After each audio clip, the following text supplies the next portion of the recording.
aka Aggressor 04, and today we're going to do some Ace Combat 7 VR gameplay.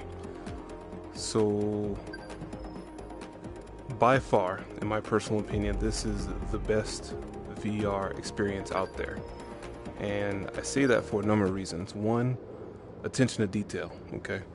If you've played the Star Wars Battlefront 1 X-Wing mission, the little side mission that they had there, it kind of gave us a taste of what a good VR flight sim could be like. Now, I use the term flight sim, but basically, a flying game in VR. We have Eve Valkyrie, we've got that one, we've got a few others that, are kind of mediocre at best. And so, Ace Combat 7 is truly our first flight combat game, out there for the VR. And so, with that being said, I'm going to start with just a quick basic look around here in the hangar.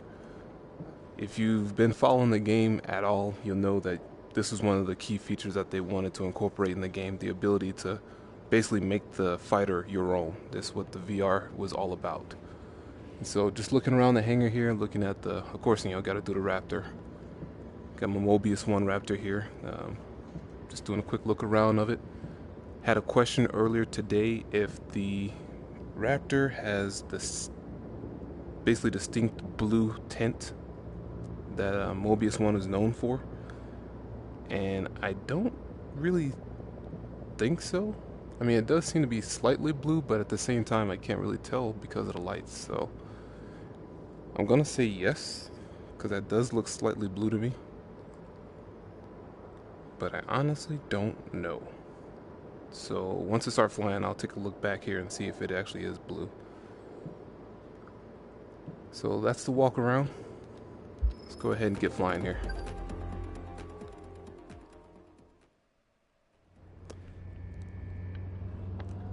Mobius 1, sorry.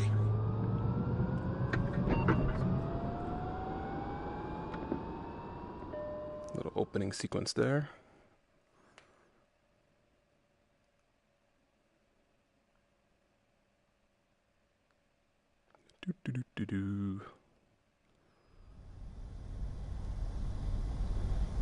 Alright, so I chose the first mission here just for the heck of it. I mean, I like the environment here. Probably could have chose the second mission, but whatever. So, first and foremost, why do I think this is the best VR experience out there? The depth of the cockpit. Let's take a look here. I'm going to zoom in a little bit, lean in.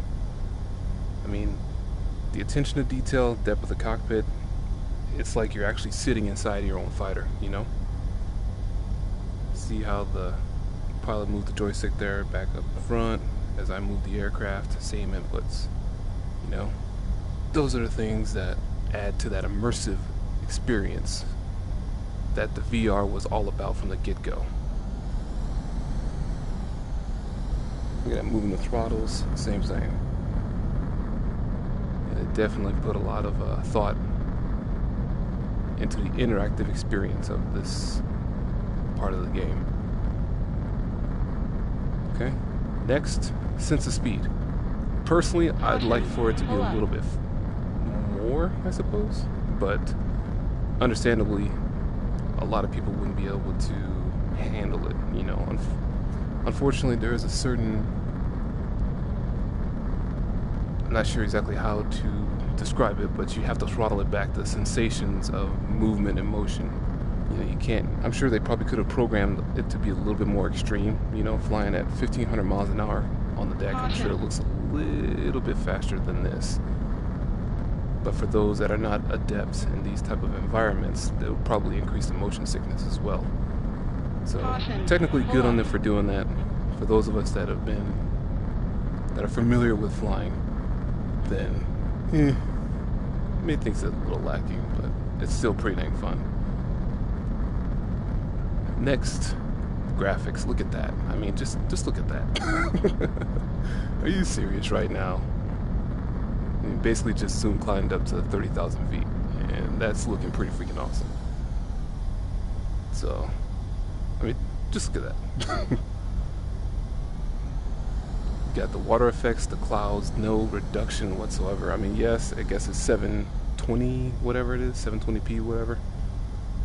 But still, I mean, that is, for a VR game, from what we've seen to date, yeah, blowing everything else out of the water. So great job to Project Aces for that. Alright, we'll go ahead and dive on back out here. Again, get some more of that sensation of speed. Like looking out to the side here as it descends on down. Caution, pull up. And just a side note, looking back at the Raptor here, it does not seem to have that blue tint, so I'm going to say it's gray. So, EA Growlers and a couple other folks that hit me up on the Twitter, I'm going to say it looks to be standard gray. So, hopefully that answers the question there.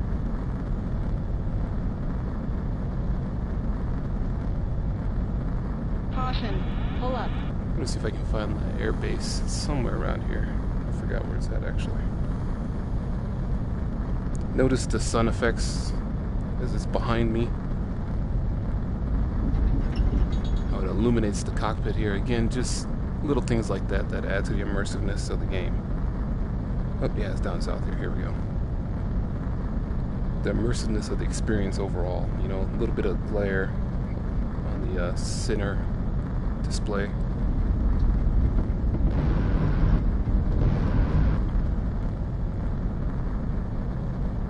Water vapor flying through the clouds. You know, of course, that was one of the big things that they had mentioned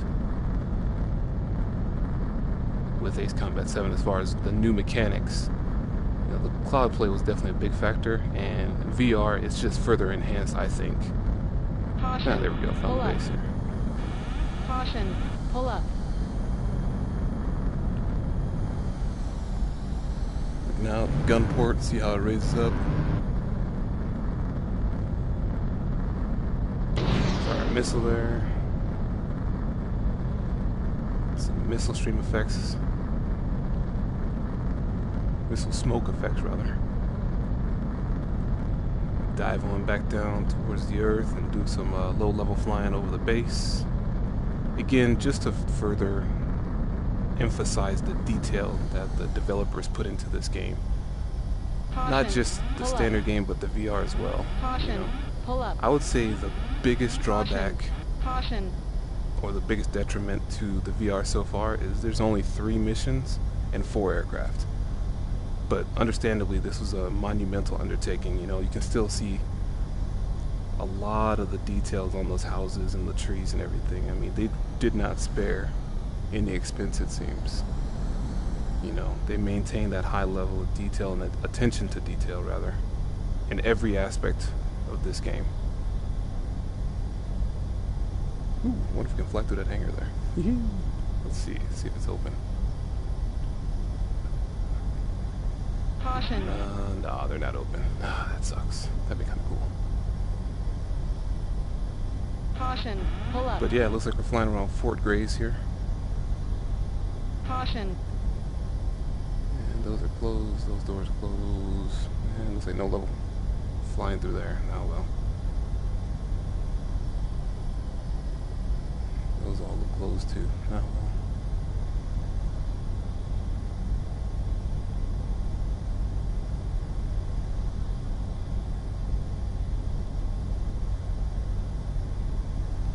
So as not to ramble on aimlessly, if you have the VR, I highly recommend giving this a shot. I'll post a video later on with the actual missions, but for right now I just want to do a free flight and just kind of show off, you know, the graphics and the overall interface of the game. I've got the HOTAS, and it definitely adds another layer of immersiveness to it. I don't personally, maybe it's just me, I'm not as good with the HOTAS as I am with the controller, so the controls don't feel as precise, but just from an immersive aspect, it is a little bit more fun. Caution. Notice on the throttle, it returns to a normal or neutral position. With the HOTAS, you have to do that manually, or else, you know, you'll stay in burner, or if you're throttled back, you'll stall yourself out. So just things to keep in mind if you do utilize that. You can post-stall maneuver. I'll actually do a couple of those here. in VR. So let's see, drop speed. There we go. A little Cockpit there. Can't really tell that you do much. I mean, other than it just moves a little bit faster. See, this is a standard loop here. A little bit slower. And we'll throttle back and we'll do a Cockpit. See, just a little bit faster. That's how you can tell the difference.